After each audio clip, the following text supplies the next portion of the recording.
할렐루야. 네, 오늘도 아름다운 교회 예배 나오신 여러분들을 주님의 이름으로 환영하고 축복합니다. 지난주까지 사도행전 강해를 60주에 걸쳐서 마쳤고요. 이번에는 성경 속에 있는 전쟁 이야기들을 다루어 보고자 합니다. 요즘에는 참 재미있는 컨텐츠들이 많이 있습니다. 유튜브나 넷플릭스 등 여러 가지 플랫폼에서 다양하고 재미있는 컨텐츠가 많습니다. 근데 그 중에서도 특별히 오징어 게임이라는 이 컨텐츠는 손꼽히는 인기를 끌고 있습니다. 특히 우리나라에서 만들어진 컨텐츠이기 때문에 저도 관심이 많았고요. 또 최근에 오징어 게임 시즌 3가 나온다라는 예고편이 공개되면서 많은 사람들이 이 시리즈의 마지막이 어떻게 끝나게 될 것인가 기대감을 가지고 있습니다. 사실 오징어 게임류의 그런 이야기들은 영화나 미디어에서 자주 활용이 됩니다. 배틀로얄, 헝거게임, 로스트 같은 영화, 드라마 시리즈도 비슷한 소재를 가지고 있습니다. 심지어 영화나 드라마가 아니라 1950년대에 쓰여진 문학 파리대왕이라는 소설도 궤를 같이 합니다. 어떤 느낌이냐면 극단적인 상황에 사람들을 몰아넣는 겁니다. 그리고 그 극단적인 상황에서 누군가는 죽어가고 누군가는 생존을 하게 되는 서바이벌을 벌이게 됩니다. 그 상황 속에서 인간의 여러 가지 다양한 군상들을 보여주는 겁니다. 물론 이런 작품들은 나름의 의미를 가집니다. 특히나 파리대왕 같은 그러한 작품은 오늘날까지도 많은 사람들이 인용하는 그러한 고전 명작이 되기도 했습니다. 그러나 한편으로는 이런 작품들에 대한 비판도 있습니다. 먼저 대부분 이러한 디스토피아 서바이벌 장르는 잔혹합니다. 이 소재상 서로를 죽이고 막 싸우고 빼앗는 장면들이 나오게 되어 있습니다. 아무리 좋은 철학적인 질문, 그러니까 인간은 얼마나 잔혹해질 수 있는가 등 좋은 철학적 질문을 담고 있다고 하더라도 그 내용이 너무 잔혹해서 사람들이 그 철학적 질문에 다다르는 것이 아니라 야, 너 그거 봤어? 이번에 수위 장난 아니던데? 이런 식으로 그 컨텐츠를 소비하게 됩니다. 또 이런 비판점도 있습니다. 이런 디스토피아 서바이벌 장르는 너무 극단적이어서 우리 삶에 비교할 수 있는 상황이 펼쳐지지 않는다라는 겁니다. 따라서 이러한 컨텐츠가 우리 실제 인생을 반영하지 못하고 너무 그냥 허구의 것으로 치부될 수 있다라는 겁니다. 이런 컨텐츠들은 그럼에도 불구하고 그런 어려운 상황 속에서 인간 내면, 추악함 또는 그러한 상황 속에서도 고고함을 지키는 인간의 모습을 보여줍니다. 극단적인 상황 속에서 오는 서스펜스와 등장인물들 행위에서 나타나는 추악함을 보면서 시청자는 인간이란 무엇인가? 인생은 무엇인가? 나는 어떻게 살아야 하는가를 돌아보게 합니다. 물론 저는 오징어 게임 시즌 1밖에 보지 않았습니다.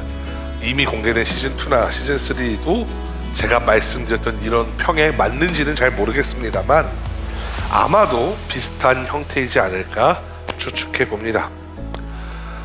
실제로 대부분의 사람들은 조금만 복잡한 상황이 되어도 정상적인 판단을 하지 못합니다. 어쩌면 정말 극단적인 상황은 사람의 내면을 끌어내는 힘이 있을지도 모르겠습니다. 아마 저는 목사이지만 제가 오징어 게임에 던져졌다. 야, 이 게임을 잘만 이겨내면 465억인가요? 네가 가질 수 있다 그러면 저는 누구보다도 그 욕망에 충실한 사람으로 바뀔지도 모르겠다라는 생각을 하게 됩니다. 다른 사람들이 보면 야, 저 사람 목사라더니 왜 이렇게 이기적이야? 이러한 행동을 할지도 모르겠습니다. 여러분들 어떠신지 모르겠지만 아마 여러분들도 그런 경험들 많이 해보셨을 겁니다. 예를 들어서 교통사고를 경험하거나 예상하지 못했던 그런 일들을 겪을 때 내가 평소라면 하지 않았을 말이나 평소라면 하지 않았을 행동을 하게 되는 경우가 많습니다. 저는 저희 아내가 되게 대범한 사람인 줄 알았어요. 그랬는데 한 번은 교통사고가 났습니다. 은성이를 태우고 교통사고 났는데 차에서 내리지도 않고 저한테 전화를 하는 거예요. 나 어떻게 사고 났어? 차가 와서 꽝 박았어. 제가 아는 평소의 사람이라면 문 열고 내려서 아저씨 운전 그렇게 하시면 어떡해요? 보험 처리하실 거예요? 이렇게 할 사람인 줄 알았는데 그렇게 말하는 게 아니라 차에서 내리지도 못하고 저한테 무서워서 전화를 하더라고요. 그렇게 극단적인 상황은 자신의 내면 깊숙이 있는 진짜 본성을 드러내기도 합니다. 그렇다면 성경은 과연 그런 극단적인 상황을 설정한 이야기들이 있을까 하는 겁니다. 저는 이 전쟁이라는 상황이 가장 극단적인 상황이라고 생각합니다. 우리 성경 속 사건들을 짧게는 시간으로 2000년 또는 길게는 6000년, 7000년이라는 시간만큼 떨어진 상태에서 읽습니다.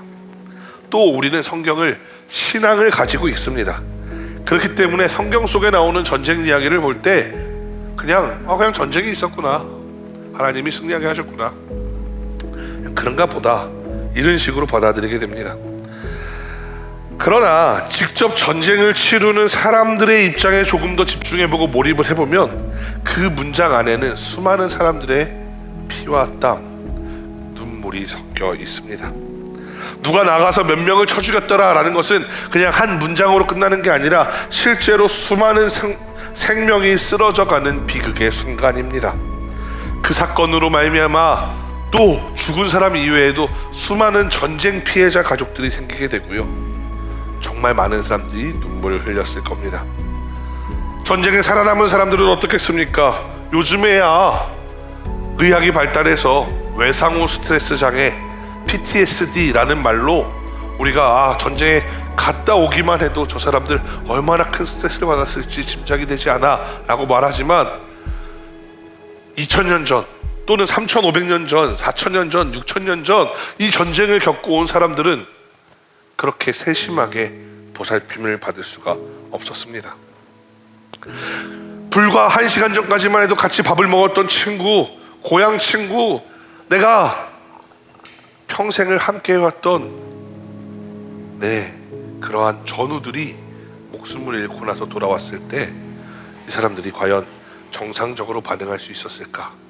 그런 차원에서 성경에 나오는 전쟁의 이야기들이 굉장히 극단적인 상황을 보여주고 있습니다. 그래서 우리는 이 전쟁을 주제로 우리의 신앙을 되짚어보는 것이 의미가 있습니다. 앞서서 오징어 게임류의 디스토피아 서바이벌 장르를 설명했던 것과 같은 맥락으로 보자면 성경 속 전쟁사를 다룸으로써 전쟁이라는 매우 극단적인 상황 속에서 믿음의 사람들은 어떤 모습을 보이는지, 또 한편으로 믿음의 사람일지라도 어떻게 실패하는지, 믿음이 없는 사람들은 그것을 또 어떻게 판단하는지, 그리고 하나님은 그것들을 어떻게 바라보시는지를 살펴보고자 합니다. 오늘 본문은 인류의 첫 번째 전쟁을 다루고 있습니다. 오늘 본문에 나오는 이야기가 인간 역사의 첫 번째 전쟁이다라는 것은 아닙니다. 이전에도 전쟁은 있었을 겁니다. 그런데 성경에 기록된 모든 전쟁들 중에 첫 번째 전쟁이라는 겁니다. 오늘 본문의 이야기는 크게 두 가지로 되어 있습니다. 먼저 첫 번째 전쟁을 살펴보겠습니다. 여러분들 성경을 가지고 계시면 14장 1절 말씀을 보시면 되겠는데요, 14장 1절 말씀에서 시날 왕 아무라벨, 엘라살 왕 아리오, 엘람 왕 그돌라오멜, 고임 왕 디다알이라는 네 왕이 나옵니다. 여기에 나오는 나라들이 시날이라는 나라는 바벨로니아를 말합니다.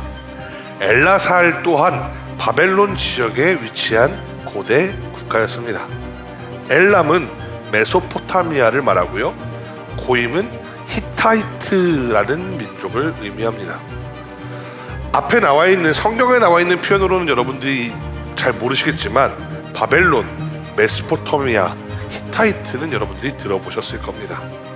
이 네 나라는 유프라테스 강과 티그리스 강을 중심으로 한 메소포타미아의 부유한 땅에서 자리 잡았던 나라들입니다.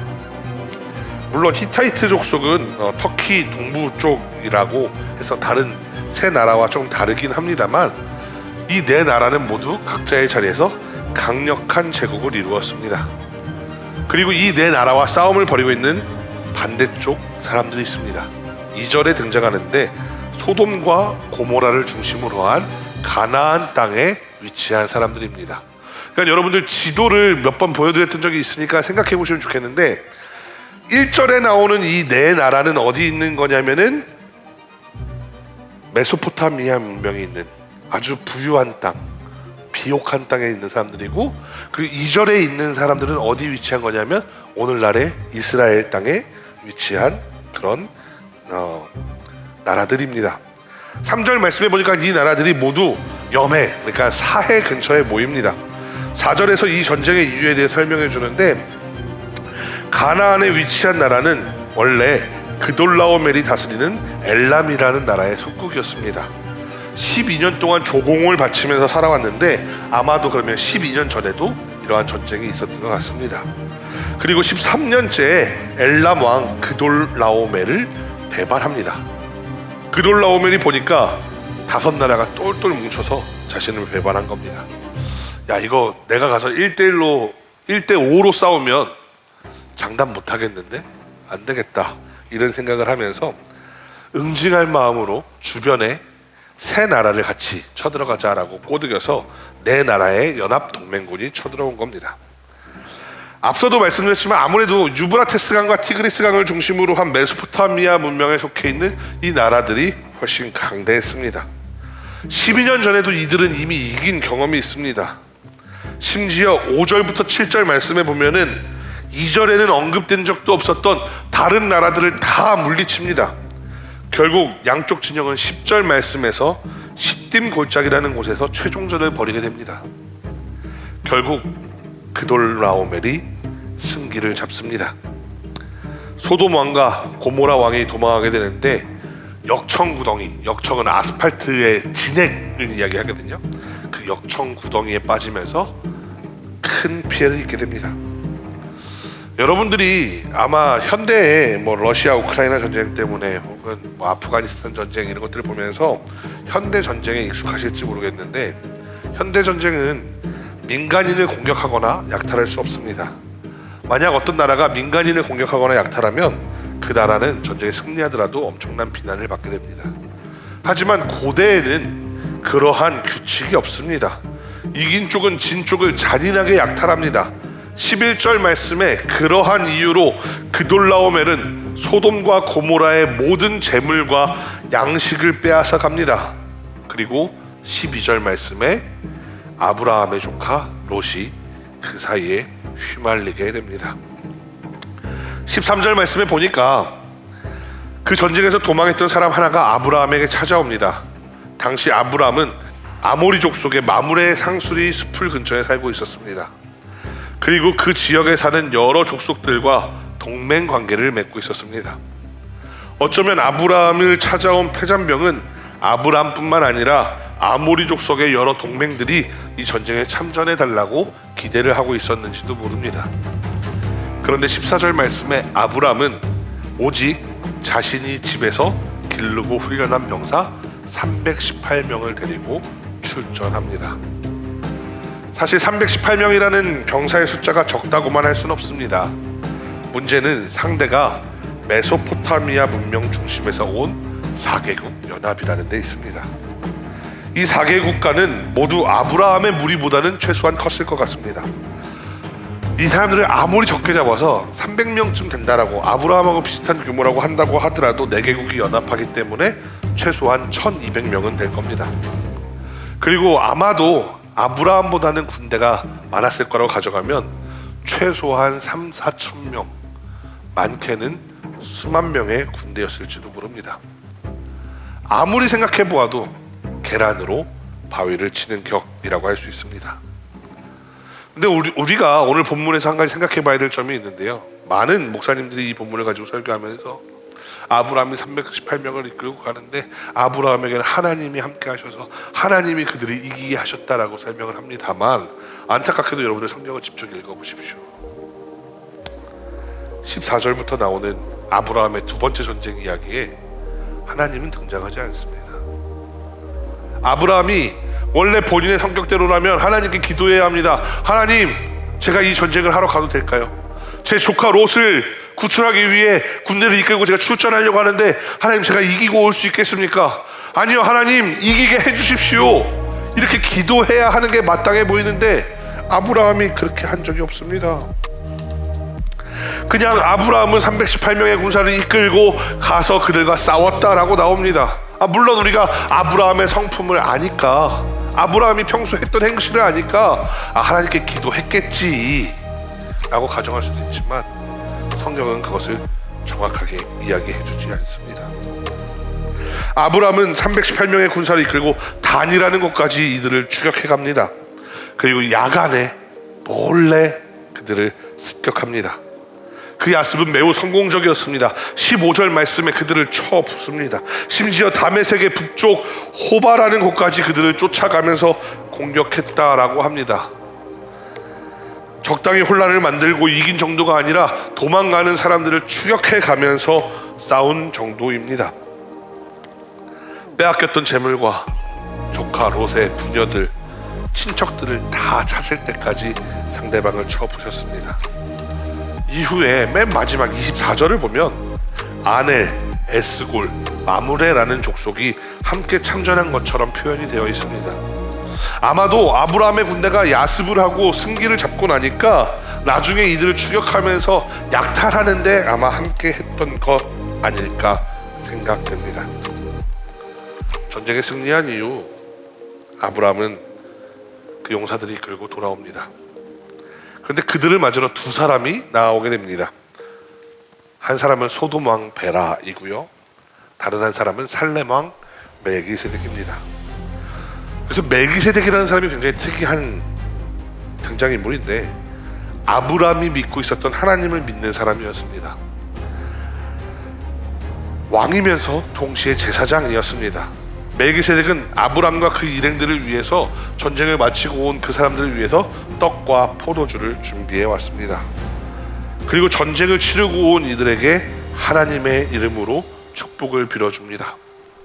앞서도 설명했지만 아브라함이 하나님께 뜻을 묻지도 않고 흥분해서 뛰어나갔을지도 모르겠다고 설명을 드렸습니다. 그러나 하나님은 전쟁에 나간 아브라함을 위로하기 위해 멜기세덱을 예비해 두셨고, 멜기세덱은 아브라함에게 하나님이 지키고 보호하셨다는 것을 깨닫게 해줍니다. 아브라함이 그래서 돌아와서는 멜기세덱에게 고맙다고, 내가 이 전쟁을 치르고 왔는데 나를 위로하기 위해 준비해 주셔서 고맙다고 말하면서 자신이 노력한 것들 중에 10분의 1을 멜기세덱에게 줍니다. 여기에서 11조가 시작되었습니다. 최초의 11조는 율법이 아니었습니다. 율법으로 정해서 야 네가 10분의 1을 하나님께 드려라 이렇게 정해놓은 것이 아닙니다. 전쟁 가운데서 내가 이 잔혹한 삶 속에서 승리하고 돌아온 것에 대한 감사의 표현이었습니다. 그런데 멜기세덱과 다른 등장인물이 또 하나 나오는데요, 바로 소돔 왕 베라였습니다. 베라는 아브라함에게 와서 말합니다. 내 사람들을 돌려달라. 사실 아브라함이 구출해 온 소돔 백성들의 처분 권한은 아브라함에게 있었습니다. 전쟁에서 패했던 소돔 왕이 당당하게 와서 내 백성들을 돌려달라라고 이래라 저래라 할 처지가 아니었습니다. 소돔 왕도 그것을 알고 있었습니다. 그래서 내가 재산까지 달라고는 안 할 테니 사람만이라도 돌려달라라고 말했습니다. 어떤 주석을 보니까 어떤 성경학자는 이 소돔 왕 베라가 존중도 없고 아주 무례하게 아브라함에게 말했다라고 비판하기도 합니다. 아까도 말씀드렸지만 고대 전쟁에서 이 처분 권한이 승리한 아브라함에게 있는 것을 월권했기 때문이라는 해석입니다. 물론 저는 조금 다르게 생각하긴 합니다. 물질을 포기한 것으로 보아 염치는 있었지만 그 사람들 다 데리고 가면 우리나라 망하니까 그 포로들이라도 좀 돌려주면 안 될까? 라고 요청한 것처럼 보이기도 합니다. 이제 이 동방, 북방의 4개국 연합군을 무찌른 아브람은 가나안 땅에서 가장 발언권이 강력한 사람이 되었습니다. 주고 싶으면 주고 빼앗고 싶으면 빼앗으면 그만입니다.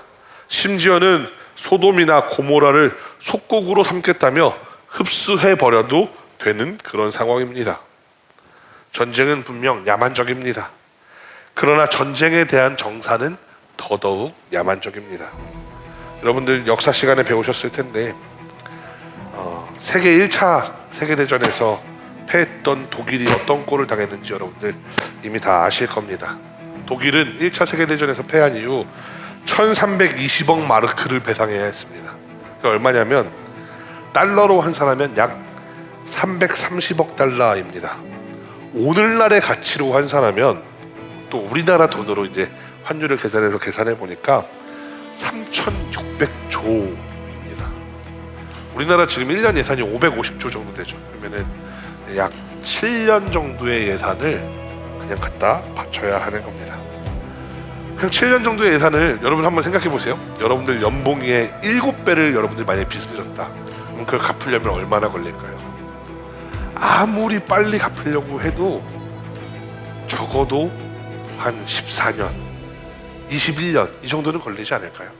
근데 독일의 그 상대 국가들은, 독일에게 그 전쟁 배상금을 물렸던 국가들은 독일에게 그렇게 기회를 주고 싶어 하지 않았어요. 그러니까 전쟁이 끝나자마자 가서 독일에서 뜯어갈 수 있는 건 다 뜯어갑니다. 공장에 있는 것도 뜯어갔고 막 사람들 살고 있는 것도 뜯어가고 도시에 있는 것도 다 뜯어갑니다. 그렇게 하니까 독일은 더 이상 나라가 운영이 안 되는 거예요. 그러니까 어떻게 해요? 돈을 찍어냅니다. 돈을 찍어내니까 그 다음에 어떻게 돼요? 인플레이션이 옵니다. 사람들은 먹고 살 수 있는 환경이 되지 않았습니다. 1900년대에 벌어진 전쟁이 이 정도로 야만적인데 오늘 성경 본문을 역사학자들은 짧게 잡는 사람들은 4,000년 전이다, 뭐 5,000년 전이다 이렇게 이야기합니다. 그런데 이때 정사라는 아브라함이 자기 마음대로 해도 된다는 것은 자명한 사실입니다. 그런데 아브라함이 말합니다. 22절 말씀입니다. 22절 말씀 다 같이 한번 읽어보면 좋겠습니다. 다 같이 읽겠습니다. 시작. 아브라함이 소돔 왕에게 이르되 천지의 주제이시오 지극히 높으신 하나님 여호와께 내가 손을 들어 맹세하노니 라고 말합니다. 근데 아브라함이 이 말을 자기 스스로 한 게 아니에요. 19절 말씀에 보니까 멜기세덱이 똑같은 말로 아브라함을 축복하더라 이겁니다. 19절 말씀 보면 그가 아브라함에게 축복하여 이르되, 여기서 그는 멜기세덱입니다. 멜기세덱이 아브라함을 축복하는데 뭐라고 말하냐? 천지의 주제이시여 지극히 높으신 하나님이여. 아브라함이 멜기세덱에 들은 말 그대로 듣고는 가서 소돔왕 베라에게 말하는 겁니다. 천지의 주제이시여 높으신 하나님을 찬송하면서 내가 그분에게 맹세하는데,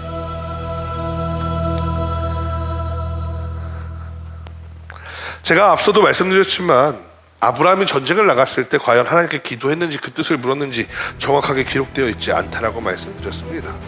심지어 하나님이 이 전쟁에 승리하게 하셨다라고 되어 있는 표현조차 없다고 말씀드렸습니다. 어쩌면 아브라함의 이 승리는 자신의 그리고 그 군대의 개인적인 역량이었을지도 모릅니다.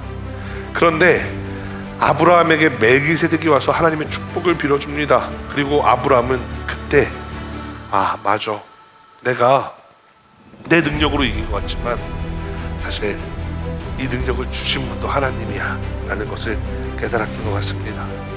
23절 24절 말씀에 그러한 맥락이 반영되어 있습니다. 23절의 말씀이 약간 저희가 제대로 이해하기 어려운 옛날 표현들이 있어서 제가 좀 더 쉽게 설명해 드리면 이런 겁니다. 내가 나중에라도 전쟁에서 승리한 것을 빌미로 소돔의 것을 약탈하여 부자가 되었다는 말을 듣고 싶지 않습니다. 그래서 나는 신발끈 하나도 시로라기 하나도 갖지 않겠습니다. 24절은 이런 겁니다. 다만 나와 내 부하들이 먹은 것만큼 이번에 전쟁하러 나가면서 들었던 식량만큼만 주시고요.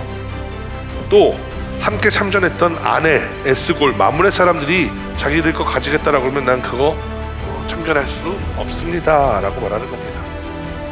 아브라함은 멜기세덱과의 대화에서 깨달았던 겁니다. 내가 조카를 구하겠다라는 마음으로 흥분해서 뛰어나갔지만 천지의 주제이시고 지극히 높으신 하나님께서 나를 도우셨다. 그래서 내가 그 물질을 탐하는 것이 아니라 오히려 하나님께 감사해야 하는구나 라는 것을 깨달았던 겁니다. 전쟁이 끝난 이 상황, 아브라함과 군대는 흥분해 있었을 겁니다. 피를 뒤집어 쓰고 사람을 죽게 만든 그 감각이 아직 그들을 사로잡고 있었을 겁니다.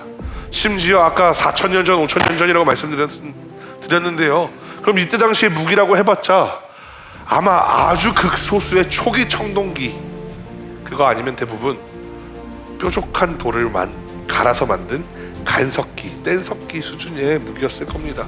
그 무기로 내가 조금 전에 사람을 죽게 만들었던 그 감각이 아직 남아있는 그 사람들이 그런 극단적인 상황 속에서 멜기세덱을 만나 하나님을 다시 떠올리게 된 것입니다. 이 이야기는 우리들의 삶과 너무나도 닮아 있습니다. 우리도 세상을 살아갑니다. 그 삶의 자리에서 사실 아브라함이 하나님께 그 뜻을 묻고 전쟁으로 나갔는지 아닌지 우리가 알 수 없다고 말씀드렸는데, 우리도 하나님을 잊어버리면서 살아갈 때가 많습니다. 아브라함이 롯의 소문을 듣고 전쟁에 뛰어나간 것처럼 삶의 자리에서 우리는 때로는 습관적으로, 때로는 타성에 젖어, 때로는 아무 생각 없이 살아가게 됩니다. 그러나 우리 인생에서도 멜기세덱을 만나게 됩니다.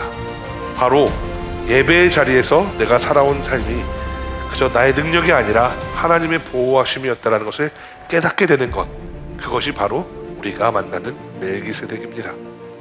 여러분도 예배를 드리면서 아브라함과 같이 되기를 바랍니다. 내가 한 주간 살아왔던 거 그냥 내가 잘나서 이만큼 살았어가 아니라 하나님 한 주간도 나를 지켜 보호하여 주셨군요 하고 깨닫게 되는 여러분들이 되기를 소망합니다. 여러분들이 아브라함처럼 11조를 드리는 사람도 있지만 그것이 아니라 가장 중요한 것은 뭐냐면 하나님이 나를 여기까지 인도해 주셨다는 것을 느끼는, 감사함을 느끼는 게 먼저예요. 그 다음에 그것을 11조로 표현하든 헌신으로 표현하든 어떻게 표현하든 그것은 각자가 다를 수 있겠지만, 그것을 느끼지 못한다면 그 다음 모든 것들이 내가 그거 왜 해야 돼? 되거든요.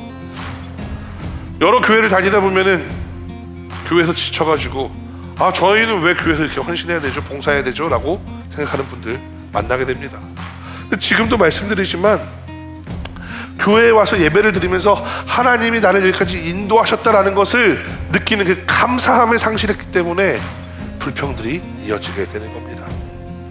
저는 여러분께서 주일마다 드리는 이 예배를 통해 오늘 성경 본문의 표현대로 하자면 천지의 주제이시며 지극히 높으신 하나님께서 나를 사랑하시고 이번 한 주도 보호하여 주셨다는 것을 깨닫게 되는 그러한 예배가 되기를 간절히 소망합니다. 아브라함이 드렸던 11조의 모습이나 욕심을 부리지 않는 모습도 중요합니다. 그러나 가장 먼저 감사를 회복해야 합니다. 매주 드리는 주일 예배마다 그 감사가 회복되는 우리가 되기를 간절히 소망합니다. 마지막으로 교회와 신앙이라는 곳에 소개되었던 가수 윤복희의 이야기를 소개하고자 합니다. 윤복희가 권사님이더라고요. 저도 몰랐는데 윤복희 씨가 1976년 2월 28일 그날 새벽에 전주에서 공연을 끝내고 대구로 가고 있었습니다. 다음날 대구에서 또 행사가 있었기 때문인데요. 그런데 윤복희가 타고 있었던 차가 빠르게 운전하고 있었는데 갑자기 전복되었습니다. 전복된 것 자체로도 큰 사고인데 그 차가 전복되면서 이렇게 굴러가는 것을 다른 달려오던 덤프트럭이 피하지 못하고 2차로 그 전복된 차를 들이받게 됩니다. 그런데 윤복희 씨는 그날 밤 빗줄기가 내리는 어두운 하늘 속에서 자기가 분명히 빛을 봤다, 그 순간 하나님을 만났다라고 간증합니다. 사람들이 사고 차량으로 몰려들었습니다. 그런데 윤복희 씨가 뒤집혔던 차에서 혼자 문을 열고 태연하게 걸어 나온 겁니다. 그리고 아스팔트 위에 무릎을 꿇었습니다. 넋을 잃고 무릎을 꿇은 그녀를 보면서 주변의 사람들이 환호성을 지르고 기적이라고 박수를 쳐주었습니다. 윤복희 씨는 그 이야기를 열심히 간증하고 다녔습니다. 내가 하나님을 만났어요. 내가 그 사고 가운데 하나님을 만났습니다라고 이야기하고 다녔는데 1976년 3월 21일 불과 20일밖에 지나지 않은 그 시점에 신문들이 뭐라고 적었냐면 윤복희 정신착란의 내막이라는 가십성 기사를 실었습니다. 사고 이후 그녀가 이상해졌다며 그녀가 직접 나무를 구해다가 손수 만들었던 십자가를 증거물로 게재했습니다. 그럼에도 불구하고 윤복희 씨는 간증하면서 몸속에 울리는 이 새로운 노래들이 마치 경건한 종소리처럼 내 안에 출렁댄다라고 말했는데 그것을 뭐라고 말했냐면 환청을 듣는다. 된다라고 또 한번 폄하했습니다. 물론 이 사건들은 그냥 지나갔습니다. 그럼에도 불구하고 윤복희 씨의 인기는 계속되었고 윤복희 씨는 방송국에서 계속 찾는 가수였습니다. 한 번은 윤복희 씨가 몸이 너무 아파서 병원에 입원을 했습니다. 그런데 MBC에서 요청이 온 겁니다. 우리가 국제가요제를 만들려고 하는데요, 선생님 한번 참석해 주시면 안 될까요? 윤복희 씨는 아픈 몸을 이끌고 병원에서 가사를 만들고 있었습니다. 그리고 하나님, 제가 몸이 너무 아파서 너무 괴롭고 너무 외롭고 너무 힘듭니다 라고 기도했습니다. 그랬더니 하나님이 이렇게 응답해 주셨대요. 네가 만약 외로울 때, 네가 만약 서러울 때 내가 너를 위로해주고 내 눈물이 되어주마. 그 내용을 그대로 써서 만든 노래가 바로 윤복희의 여러분입니다. 여러분 다 아시죠? 내가 만약 외로울 때면, 다 아시죠? 더 부르지 않겠습니다. 그 노래를 만들고 그 MBC 국제가요제에 올라가서 전설적인 무대를 마쳤다고 합니다. 많은 사람들이 박수를 보내고, 특히 이제 그 무대를 진행하던 MC가 오늘 윤복희 선생님 당신이 대한민국을 위로했습니다 라고 말했는데, 그 순간 윤복희 권사는 무대 뒤에 들어가서 무릎을 꿇고 이렇게 기도했습니다. 하나님, 이 박수는 제게 아닙니다. 이 모든 영광은 주님의 것입니다 라고 기도했다는 겁니다. 사랑하는 여러분, 오늘 생각해보면 아브라함도 그렇고 윤복희 권사도 그렇고 엄청난 승리를 맛본 후에 그 다음에 바로 무릎을 꿇었습니다. 하나님 앞에 무릎 꿇었습니다. 세상 사람들은 이상하다고 말할지도 모르는 그 무릎 꿇은 장면이 연출되었습니다. 오늘 성경 본문의 제목이 무릎 꿇은 승리자입니다. 이 승리자가 사람들 앞에서 득이양양하고 만세를 부르고 카퍼레이드를 해도 될 그런 상황인데, 그게 아니라 무릎 꿇었습니다. 그의 자신들이 겪었던 승리의 주인이 내가 아니라 하나님이라는 것을 알았기 때문입니다. 여러분도 살아가는 그 모든 삶의 자리에서, 일터에서, 가정에서, 교회에서 박수를 받는 그 순간에 아브라함을 떠올리시고 윤복희 권사를 떠올리셨으면 좋겠습니다.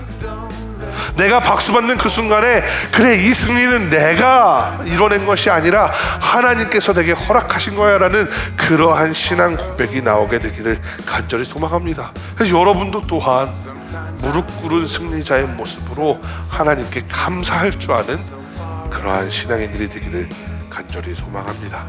우리가 그렇게 살아갈 때 아브라함을 믿음의 조상으로 만드셨던 하나님이 여러분들의 삶도 복되게 인도하실 줄로 믿습니다. 기도하겠습니다. I'm on a roll. Please don't let me fall this time. I'm on a roll. Please don't let me fall. Take away my sorrow. Make my spirit pure and free. Take away my sorrow.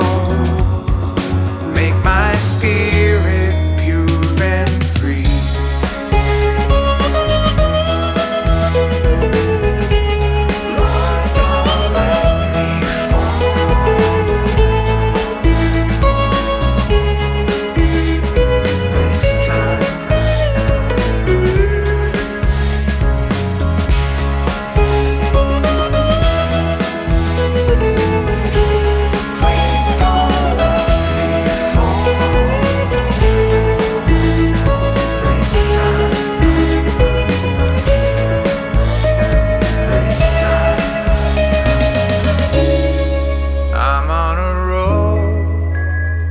Lord, don't let me fall this time. Please don't let me fall this time. I'm on a roll. Lord, don't